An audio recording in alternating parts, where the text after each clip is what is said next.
Mesdames et messieurs, bienvenue et merci de suivre les informations sur RTI 1. Voici les titres de cette édition. Le président de la République, Alassane Ouattara, est arrivé à Berlin, en Allemagne, hier dimanche après-midi. Le chef de l'État est à Berlin à l'invitation de la chancelière de la République fédérale d'Allemagne pour participer à la conférence des investisseurs G20 Afrique.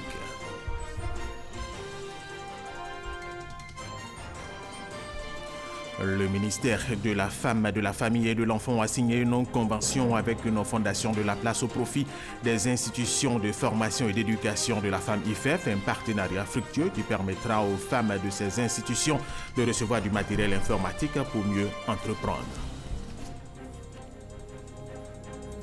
Et puis au Brésil, le candidat de l'extrême droite Jair Bolsonaro a été élu haut la main président du Brésil avec 55,70% des voix contre 43,30% à son adversaire de gauche Fernando Haddad. Le nouveau président élu du Brésil a promis hier dimanche aux Brésiliens que son gouvernement défendra la Constitution, la démocratie et la liberté. Mesdames et messieurs, bienvenue. Nous vous le disions à l'instant, le président de la République, Alassane Ouattara, est arrivé à Berlin hier dimanche après-midi. Le chef de l'État est à Berlin à l'invitation de la chancelière allemande Angela Merkel pour participer à la conférence des investisseurs G20 Afrique, une conférence pour promouvoir les investissements privés sur le continent. Awa Touré. Le président de la République Alassane Ouattara à Berlin pour participer au sommet économique G20 Afrique autour du programme Compact with Africa qui vise à soutenir le développement du continent. Un contrat-programme qui veut accroître les investissements du secteur privé en créant les infrastructures nécessaires à une croissance soutenue en vue de réduire la pauvreté et augmenter les ressources des États africains. Il s'agit surtout de mobiliser les investissements privés autour des projets structurants. Nous sommes très heureux d'être en Allemagne, à nouveau à Berlin, pour la conférence du Compact pour l'Afrique, mise en œuvre par Madame la Chancelière à l'occasion du G20 présidé par l'Allemagne. C'est une occasion de voir de manière concrète les dispositions qui ont été prises et le financement en cours pour le développement de l'Afrique. En ce qui concerne la Côte d'Ivoire, le compact a commencé déjà à être mis en œuvre dans le domaine de l'énergie solaire, ce qui est une très bonne chose pour nous. Donc je me réjouis d'être là. Je voudrais remercier Madame la Chancelière, mais également le Président de la République fédérale d'Allemagne et dire que nous sommes toujours très heureux de venir dans ce beau pays. L'initiative Compact with Africa a été lancée en 2017 par l'Allemagne lors de sa présidence du G20. Elle regroupe à ce jour 11 pays africains, des organisations internationales et des partenaires bilatéraux du G20. Cette conférence économique G20 Afrique va donc faire le point sur l'état d'avancement de l'initiative sur le partenariat Compact with Africa, suivi d'une table ronde des chefs d'État.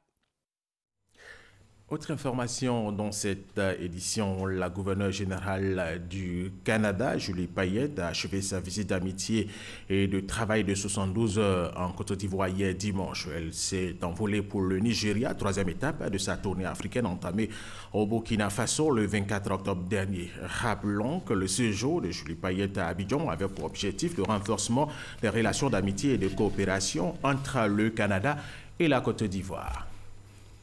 Plusieurs activités étaient au menu de la visite de la gouverneure générale du Canada en Côte d'Ivoire. Dans la matinée d'hier dimanche, elle a été reçue à la cour royale de Grand Bassam par le roi Nana Amo Tanoé Désiré. Viviane Aïmer.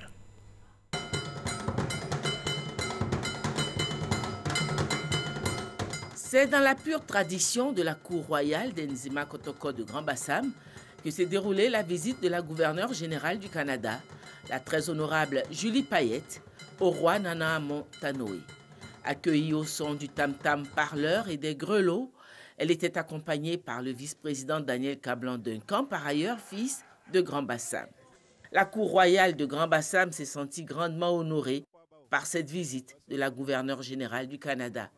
Après les civilités d'usage, la très honorable Julie Payette a été élevée par le roi au rang de reine-mère du royaume de Grand Bassam avec comme nom Akassi.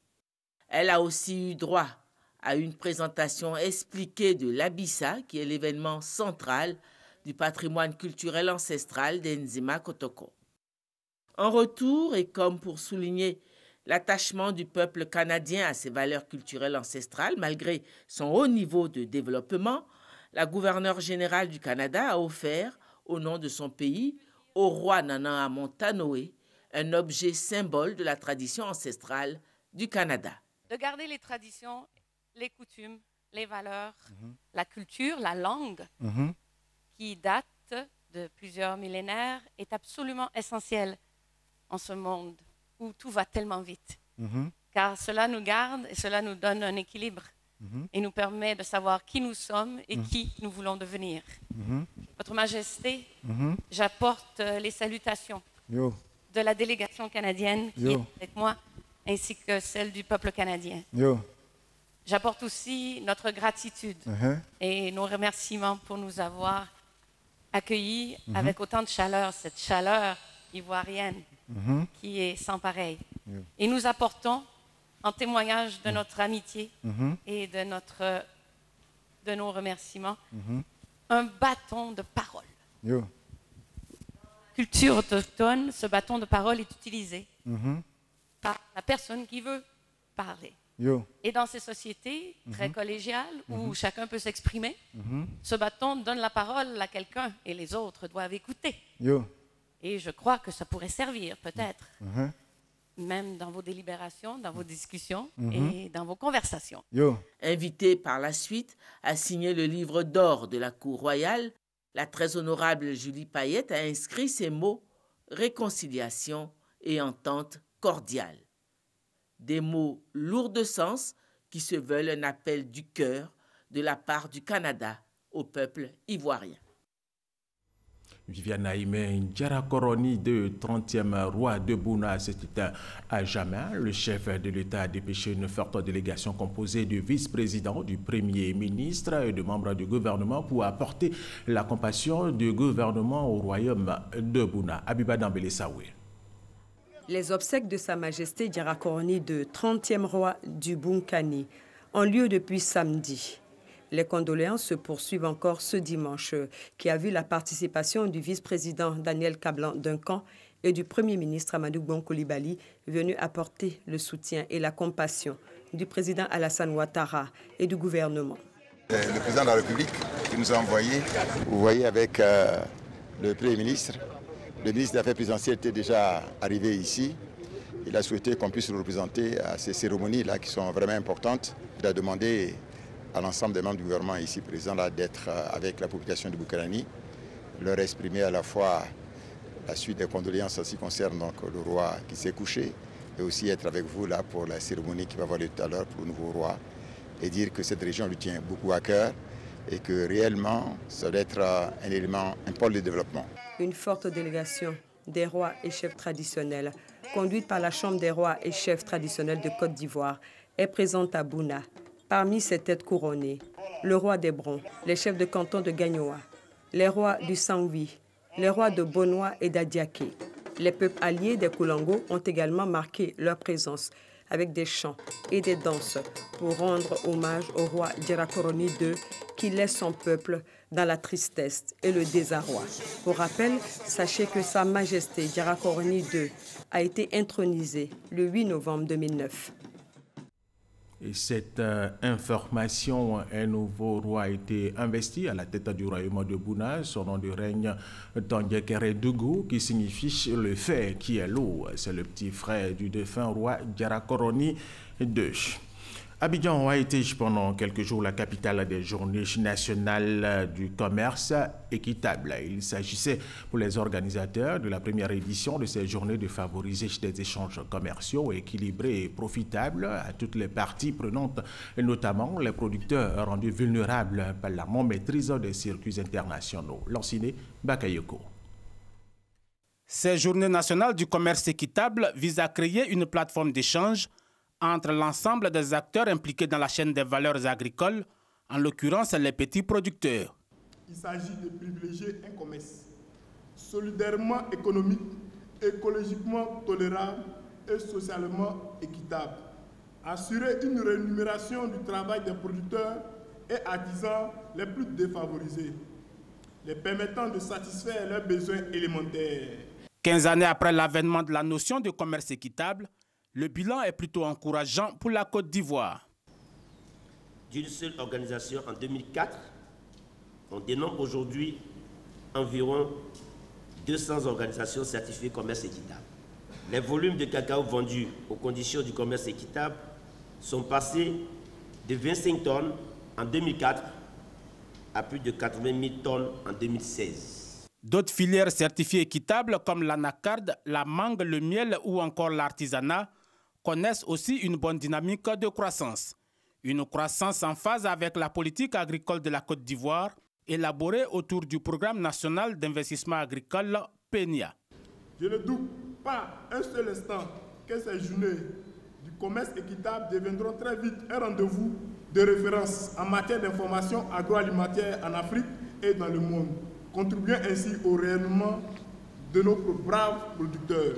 Ces journées ont été meublées par des panels ainsi qu'une exposition de produits et services liés au commerce équitable. La Direction générale du Trésor et de la comptabilité publique a procédé à l'installation du comité de suivi du recouvrement des amendes forfaitaires et judiciaires. C'est une initiative qui s'inscrit dans le cadre des recommandations des différents séminaires initiés pour l'amélioration des recettes non fiscales dans le budget de l'État de Côte d'Ivoire. Nadia Eja, Aboubakar, Cheikh Kodé. Créé par arrêté interministériel le 28 mars dernier, le comité de suivi de recouvrement des amendes forfaitaires et judiciaires est désormais opérationnel. Composé de 17 membres, il permettra d'accroître les recettes de l'État à travers l'amélioration du taux de recouvrement des amendes judiciaires et forfaitaires. S'agissant des amendes judiciaires, sur un montant total de 5 milliards de condamnations prononcées au titre des années 2012 à 2016, seulement 24,7 millions ont été recouvrés, soit à peine un taux de 0,97%. Quant aux amendes forfaitaires, leur proportion dans le financement du budget atteint à peine 1%. Ailleurs, notamment en France, les excès de vitesse, alcoolémie, défaut de signalisation et les infractions routières de toutes sortes ont rapporté à l'État français en 2015 1100 milliards de francs CFA.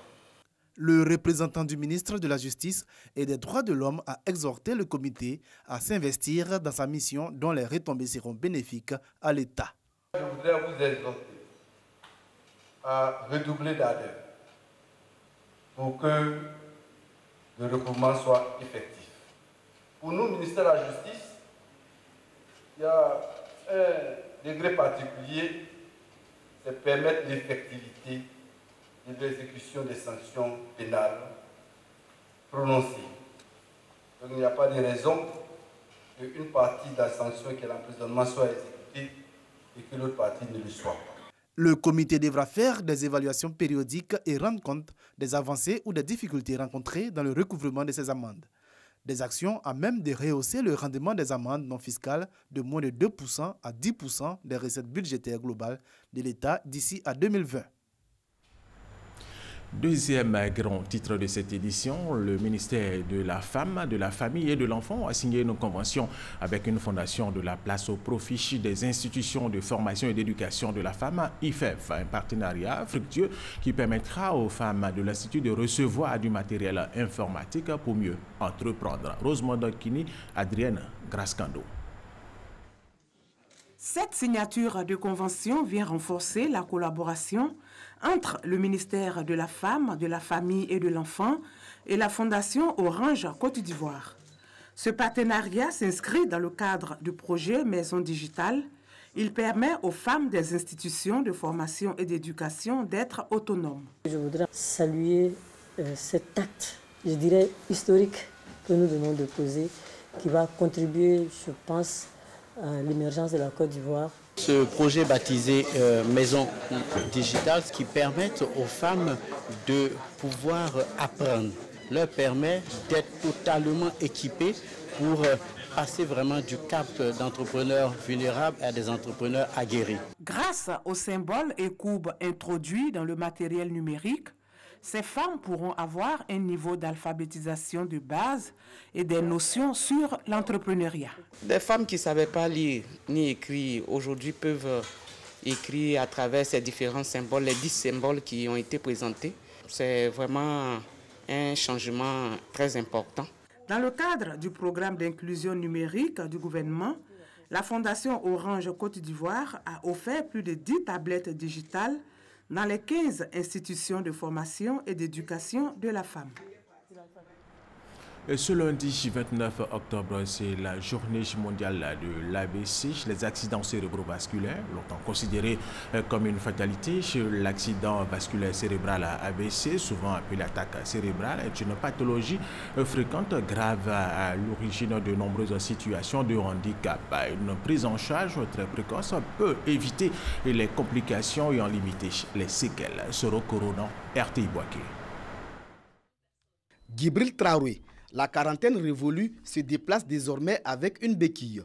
Ce caméraman privé est coupé de toute activité depuis 1 an. Djibril a été frappé par un AVC, accident vasculaire cérébral. Le temps de garer la moto devant un magasin et puis aller saluer un ami, pas moins de 5 minutes, ça a commencé par mon pied et puis le bras. Et puis en plus, la bouche a commencé à être vers la gauche là. Selon l'Organisation mondiale de la santé OMS, 6,2 millions de personnes meurent chaque année d'un AVC. Les accidents vasculaires cérébraux constituent la deuxième cause de mortalité dans le monde. AVC, deux sortes. Ischémie, le vaisseau se bouche, ou hémorragie, le vaisseau se casse. Mais que ce soit l'ischémie ou l'hémorragie, les signes vont survenir brutalement. C'est un patient qui n'a rien, qui est bien portant, et puis du coup, il va avoir un côté qui va se paralyser. Ou bien il va avoir la bouche qui va dévier sur un côté. La langue devient lourde, il ne peut plus parler. L'AVC n'est plus une fatalité à laquelle l'on doit se résigner. Des études montrent qu'il est aujourd'hui possible de prévenir, traiter et guérir de l'AVC. Lorsque vous présentez les signes que nous avons cités un peu plus tôt, il faut venir à l'hôpital. Parce que plus tu consultes tôt, plus tu as des chances de récupérer. Et plus la kinésithérapie va débuter précocement, plus vous allez récupérer totalement. Djibril Traoré arrive à se déplacer grâce à un traitement qu'il suit. Moi, je ne pouvais même pas se lever. C'est quand j'ai commencé l'éducation intellectuelle. Comme lui, des anciens malades et ces tueurs silencieux ont choisi le sport pour leur rééducation. J'ai eu cette maladie, ça fait 4 mois. Je ne marchais pas. Mais avec le sport, ça m'a fait du bien. J'invite toutes les femmes de ne pas avoir la honte. Venez faire le sport. Personne n'est à l'abri de cette pathologie. L'AVC frappe jeunes, vieux, hommes et femmes, sportifs ou non. On peut éviter qu'elle ne survienne. Il faut traiter toute hypertension artérielle. Il faut faire du sport. Il faut lutter contre le surpoids, lutter contre l'obésité. Il faut manger équilibré. Les accidents vasculaires cérébraux tuent plus que les maladies cardiovasculaires, la tuberculose, le sida ou le paludisme. En Côte d'Ivoire, le taux de prévalence de l'AVC est de 21,7% avec un taux de décès qui oscille entre 25 et 40%. L'UNICEF et l'Agence française de développement AFD ont fait don de 55 véhicules au ministère de la Santé et de l'Hygiène publique. Ce don est estimé à environ 90 millions de francs CFA. Ces véhicules sont destinés aux directions départementales de santé pour le transport des intrants. Ami Sissoko. Pour éviter les ruptures de médicaments et assurer le transport de tout matériel et intrants dans les hôpitaux, l'UNICEF offre 50 fourgons au ministère de la Santé et de l'Hygiène publique avec le soutien financier du Fonds mondial. L'Agence française de développement AFD a aussi fait don de 5 véhicules de type 4x4. Au total, 55 véhicules destinés à 55 directions départementales de santé, entre autres Toulepleu, Tengrela et Dimbokro. Ce don d'une valeur d'environ 900 millions de francs CFA vise à améliorer la qualité des services de santé. À ce jour, 83 des 86 districts sanitaires ont les capacités logistiques pour assurer une bonne disponibilité des produits médicaux au niveau opérationnel en vue de garantir la continuité des soins de qualité. La mise à disposition de ces moyens de locomotion témoigne de tout l'intérêt que les partenaires portent à l'amélioration du système de santé en Côte d'Ivoire. Je me réjouis de cette collaboration qui permet d'orienter les appuis vers les défis que sont le leadership, le management, la gouvernance en matière de distribution et l'accessibilité des médicaments au dernier kilomètre. Le ministère de la Santé et de l'Hygiène publique exhorte les bénéficiaires à faire preuve de professionnalisme et de rigueur dans la gestion de ce matériel. Lorsque nous avons des structures sanitaires qui sont éloignées, que nous devons nous rendre avec les doubles cabines, parfois c'est difficile parce qu'il faut faire plusieurs allers-retours. Aujourd'hui, avec ces fourgonnettes, nous pouvons, avec un seul tour, servir beaucoup de centres de santé. En septembre dernier, le ministère de la Santé et de l'Hygiène publique avait reçu du Fonds mondial et de la Banque mondiale 7 véhicules de type 4x4 et 8 tricycles. Tous ces dons s'inscrivent dans le cadre du Plan national de développement sanitaire 2016-2020. Amis Sissoko, rendons-nous maintenant au nord de la Côte d'Ivoire avec le ministre des Mines et de la Géologie, Jean-Claude Kwasi, qui était ce week-end à Sissanguié, village du département de Tangrela, pour l'installation des membres du comité de développement local minier de la mine d'or de la localité. Sorokorodan, RTI Boaké. Le rôle du comité de développement local minier, CDLM, de Sissanguié, contribuer au développement économique et social des 12 villages impactés par l'exploitation minière. Le dit comité du département du Tangrela a été officiellement installé par le ministre des Mines et de la Géologie. Au menu de cette activité, remise d'arrêtés portant création, attribution et fonctionnement du CDLM et des chèques de plus de 100 millions de francs CFA pour financer les activités du dit comité.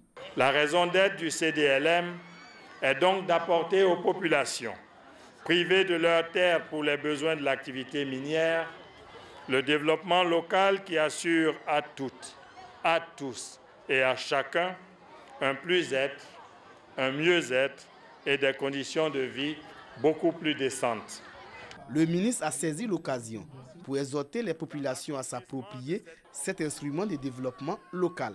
Dans l'accomplissement de cette mission, ayez pour repère et pour guide l'intérêt général.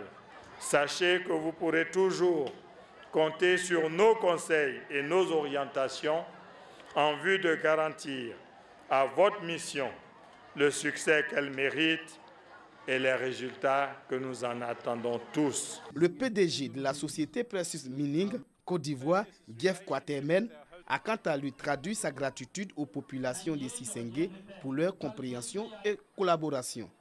La mine d'or de Sissanguié, c'est aujourd'hui 633 emplois directs. Création des brigades de lutte contre l'orpaillage clandestin et ouverture des chantiers écoles pour la formation des jeunes ont été aussi annoncés. Les policiers et gendarmes de la région de Gbeke formés au système de la carte brune. C'est une initiative du Bureau national de la carte brune. La carte brune est un instrument d'intégration sous-régionale. Abdul Kader Sogodogo Guédouma, RTI Boaké pour plus de détails. Regardez. La libre circulation des hommes et des biens est une réalité dans la communauté économique des États de l'Afrique de l'Ouest, CEDEAO.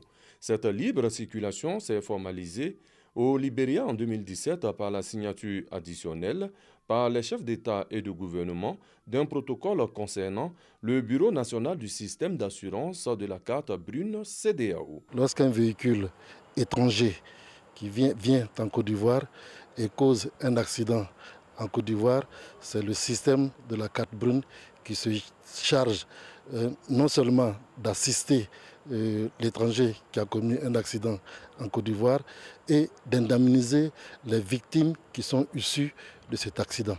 À Boaké, 35 policiers et gendarmes ont pris part à la formation initiée par le Bureau national ivoirien de la carte brune. Il s'agit d'imprégner ces forces de défense et de sécurité aux règles en vigueur dans la CEDEAO. Tous les pays de l'Interland qui viennent du Burkina, du Mali, passent forcément par Bouaké. Donc quand on parle de circulation aussi, il y a des risques d'accident. Donc pour qu'il y ait un prompt règlement, il faut que les formalités administratives soient rapidement remplies également. Donc nous avons jugé nécessaire de venir former les policiers et les gendarmes au système de la carte brune, parce que là, il s'agit de véhicules étrangers. Pour le secrétaire exécutif du Bureau national ivoirien de la carte brune, les Ivoiriens doivent en savoir plus sur cet instrument d'intégration, d'où le sens de la formation à l'intérieur du pays. Le vendredi 19 octobre dernier, Franck Hachi, enseignant de français à Bonon, a trouvé la mort. Il a été agressé par deux individus qui voulaient voler son téléphone portable. 5 jours après le drame, les éléments de la préfecture de police de Yamoussoukro ont mis la main sur les présumés assassins. Ils ont 15 et 18 ans. Retrouvons Abdul Kader Sogodogo Guédoumo de RTI Bouaké. Ces deux individus, âgés respectivement de 15 et 18 ans, menottes au poing, ont été arrêtés à Bonon. Ce sont les présumés assassins de Hachi Franck, enseignant de français à Bonon. Le 19 octobre dernier, l'enseignant revenait des cours aux environs de 12h30 lorsqu'il a été accosté par ces individus qui voulaient le déposséder de son téléphone portable. Dans son refus de céder son bien, le professeur va recevoir des coups de poignard au ventre et à la poitrine. Hachi Franck va perdre la vie, lui qui était venu à Bonon, très loin de son Alépé natale, pour dispenser la connaissance aux élèves de cette localité. Retour sur ce jour difficile et triste avec un des présumés assassins. C'est un vendredi. On s'est associé d'aller voler. Donc quand on est arrivé, on a vu le professeur venir. Maintenant on ne savait pas que c'était un professeur. On avait pris, c'est là la dit que du deuxième professeur. À cause de ton portable, on l'a piqué et puis il est mort. Par les bons soins des éléments du commissaire divisionnaire Youssouf Binaté, préfet de police de Yamoussoukro, à la base de cette arrestation, les deux individus seront déférés à Tomodi où, en attendant la justice de Dieu, celle des hommes s'appliquera à eux. En bref, en Afrique et dans le monde, pour terminer cette édition au Brésil, le candidat de l'extrême droite, Jair Bolsonaro, a été élu au la main président du Brésil avec 55,70% des voix. En Indonésie, un Boeing 737 de Lions Air avec 189 personnes à bord s'est abîmé ce lundi matin au large des côtes indonésiennes, peu après son décollage de Jakarta. Et puis au Mali, 2 casques bleus de nationalité burkinabé selon Ouagadougou ont été tués. Plusieurs autres ont été blessés samedi lors de 2 attaques dans le nord et le centre du Mali par des djihadistes.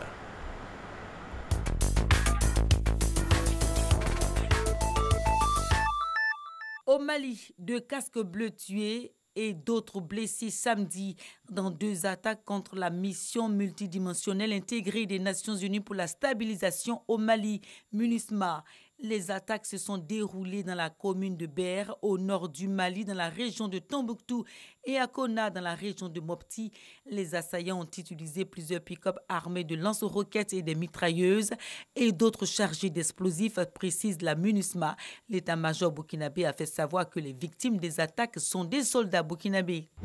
Un Boeing 737 de la compagnie indonésienne Lion Air qui transportait 188 personnes s'est abîmé ce lundi matin au large des côtes.